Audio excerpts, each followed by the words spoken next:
এই কাহিনীটো তেতিয়াৰ সময়ৰ, যেতিয়া গৌতম বুদ্ধই গোটেই ভাৰতত বৌদ্ধ ধৰ্ম প্ৰচাৰ কৰিবলৈ ওলাইছিল। ধৰ্ম প্ৰচাৰ কৰি কৰি এদিন তেওঁৰ শিষ্যসকলক লৈ এখন গাঁৱলৈ গ'ল। বহুত সময় ধৰি ৰ'দত ভ্ৰমণ কৰাৰ বাবে তেওঁৰ বহুত পিয়াহ লাগিল। সেইমতে বুদ্ধদেৱে এজন শিষ্যক গাঁৱৰ পৰা পানী আনিবলৈ পঠিয়াই দিলে।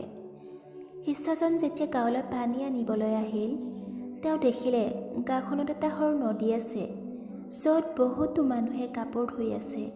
কিছুমানে নিজৰ গৰু ঘৰচীয়া জন্তুবোৰক গা ধুৱাই দি আছে। সেই লেতেৰা মলিবোৰ নদীখনৰ পানীত মিহলি হৈ নদীৰ পানী লেতেৰা হৈ পৰিছে। নদীখনৰ এনে অৱস্থাটো দেখি শিষ্যজনে অনুভৱ কৰিলে, গুৰুৱে এনেকুৱা পানী খালে অসুখত ভুগিব। সেয়ে তেওঁ সুধা হাতে উভতি আহিল আৰু বুদ্ধক সকলো কথা ক'লে।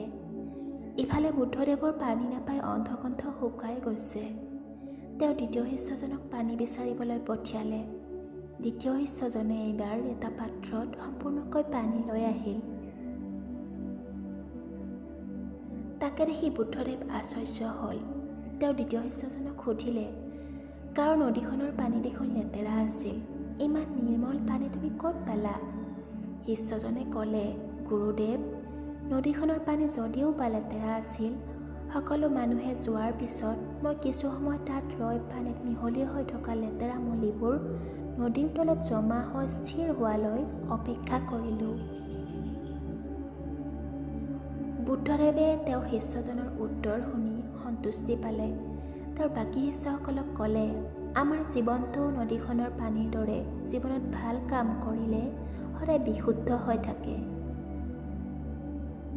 কিন্তু মাজে মাজে এনেকুৱা সময় আহে যেতিয়া আমাৰ জীৱনত দুখ আৰু সমস্যাবোৰে আমাক বেৰি ধৰে। এনে অৱস্থাত আমাৰ জীৱনটো এই লেতেৰা পানীখিনিৰ দৰে হৈ পৰে। জীৱনত কেতিয়াও দুখ আৰু কষ্টবোৰ দেখি সাহস হেৰুৱাব নালাগে। সময়ৰ লগে লগে লেতেৰা পানীখিনি লাহে লাহে যেনেকৈ বিশুদ্ধ হৈ পৰিছিল, তেনেদৰে আমাৰ জীৱনটোৰ পৰাও দুখ, কষ্ট আৰু সমস্যাবোৰ আঁতৰি যায়।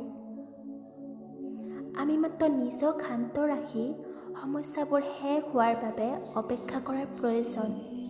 কাহিনীটো শুনি ভাল পালে যদি লাইক কৰিব আৰু